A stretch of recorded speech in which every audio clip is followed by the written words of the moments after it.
Hello, Grizzly here. Welcome back to Grizzly Gaming, and I wanted to point out a couple things today because some of you may be interested. How do I join up with the Seraphim Regiment? It's an all-Christian group. There's no bad language, family-friendly, good moral values. We don't do nasty things in game. We're supportive, and we work together. So if you're interested in that kind of gameplay, want to check us out. Once you get into the Robert Space Industries tab here, you can look down here for community and organizations. Hit find, and you can either go the Seraphim or go SERR, and you'll see us right here, the Seraphim Regiment.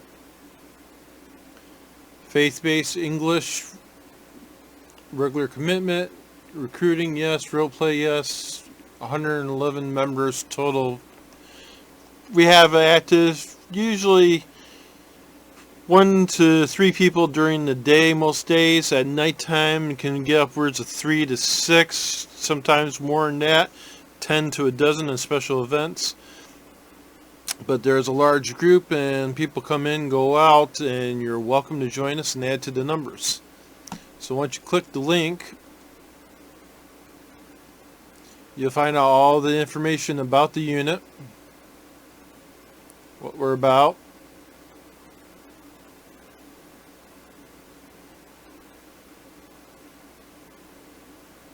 and then there'll be a join tab, and you can fill out an application to get reviewed, and then you'll get an invitation into our Discord server and be able to join us online.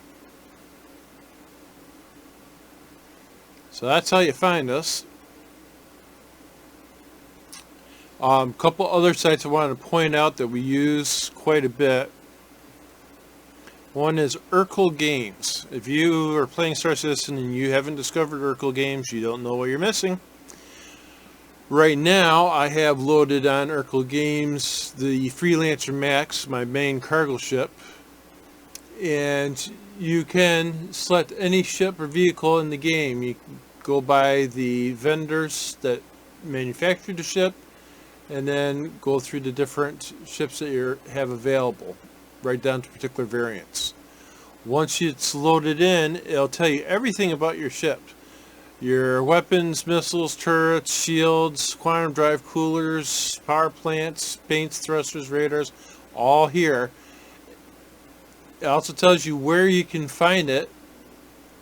In this case, new deal on Lorville. You can get your Freelancer Mask for 2,181,000. And if you've been watching my mining efforts, you can see that is attainable in game. You can easily do that. You don't have to spend money on the ship. You can earn it in game.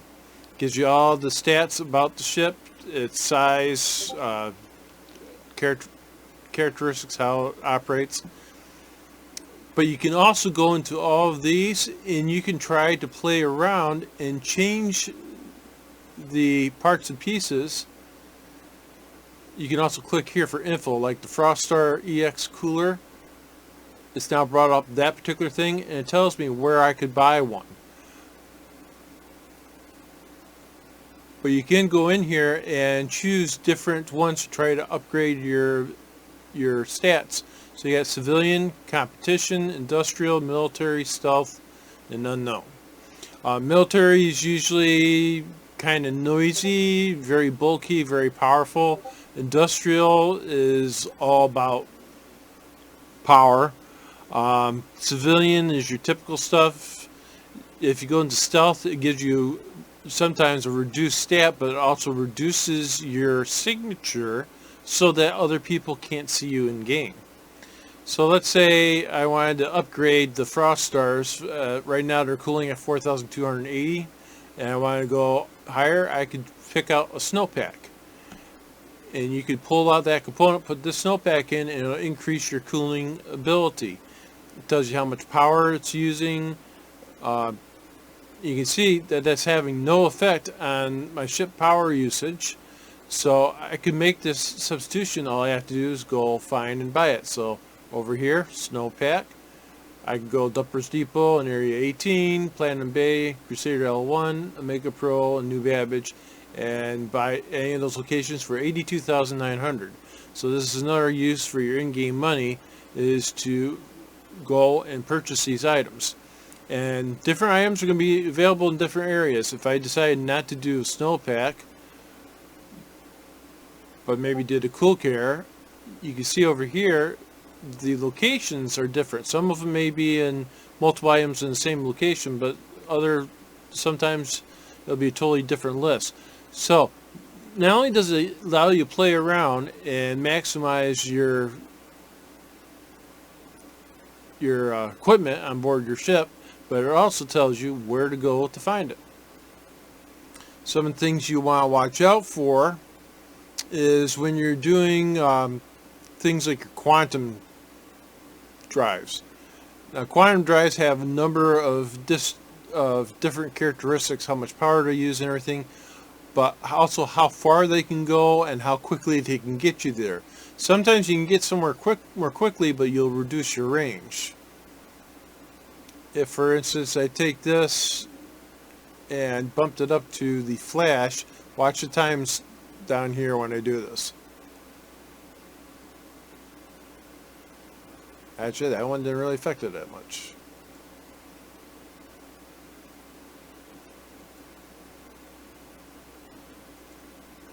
Okay, so I went to this one, 76,000. You see the amount of time it's going to take to go places. It's going to take a longer amount of time. But you'll find also that some of the fastest ones sometimes won't even be able to get you to where you're going. I found that with my prospector. I have a limited amount of range I can go before I have to refuel. But I get where I'm going faster.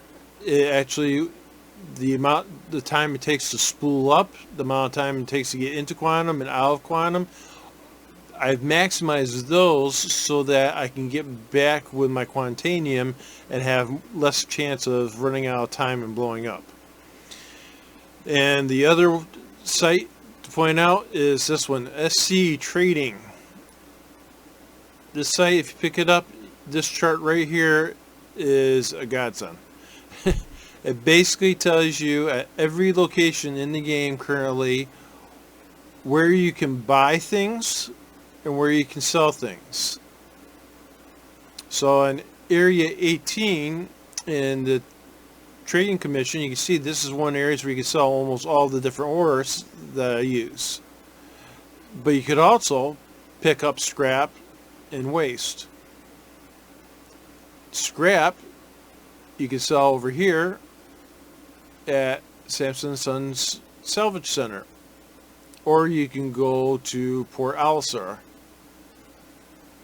And sometimes the amount that you can sell it also changes. Like Levski, you only get $1.78 per unit, but these two you get $1.86. So you can figure out where you can pick up your goods, where you can sell it, and you can figure out what your profit is per unit doing trading. And remember, trading isn't always about how expensive the item you buy is. It's about the percentage. So yes, this is 31 for Laranite, and you can buy over here for 27, and that gives you a profit of about 4 per unit. But what is the percentage out of 31? There may be something like for 31, if you got an item like down here, diamonds, you can get 4 units of diamonds for the same price as that Laranite. And even though it's only 637 to 735, then you have to multiply that difference by 4 to find out the percentage.